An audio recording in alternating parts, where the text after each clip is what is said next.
when I was a kid, there was this show that I wasn't allowed to watch. It was about these kids who gathered around a campfire and they told ghost stories. Now, I wasn't allowed to watch it because, first of all, I was 9 years old and my parents knew that my heart couldn't handle it. But for some reason, I thought that I was brave enough anyway, and one night when they weren't watching, I decided to turn on this show. Well, this episode, the only episode I watched, was about clowns. And there was this ghost story going around about clowns and kids and a circus and all kinds of other different things. But that night, I developed a deep fear, a fear that I still have today. I am totally terrified of clowns. And this may seem silly, and you may be listening and being like, what? Clowns are great. They're so funny and wonderful. And to me, because of that experience, my heart will never be the same. And I am scared of them.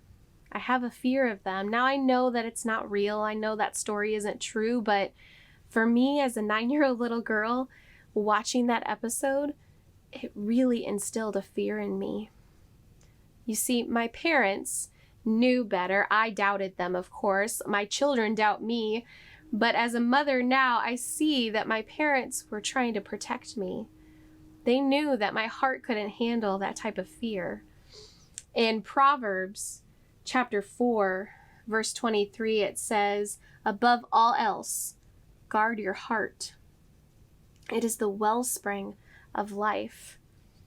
I didn't do a very good job of guarding my heart. When my heart was exposed to that, it changed my life.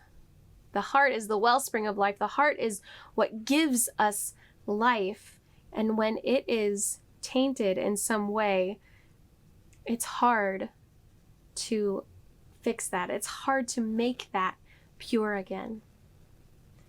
But the beautiful thing is, Jesus makes us pure. He has made countless people pure over the years, and they have had some really crazy things happen to their heart. They've let their guard down. I've let my guard down since then. I obviously didn't learn my lesson, but I'm hoping to grow every single day and guard my heart because it is so precious to Jesus. There's this story in the Bible of Jesus, and he is walking into the city of Jerusalem. He's going there and visiting with different people, but he walks into the temple and he notices something. He notices that people are turning God's house into a marketplace. He begins to overthrow the tables and chase people out and say, "How dare you?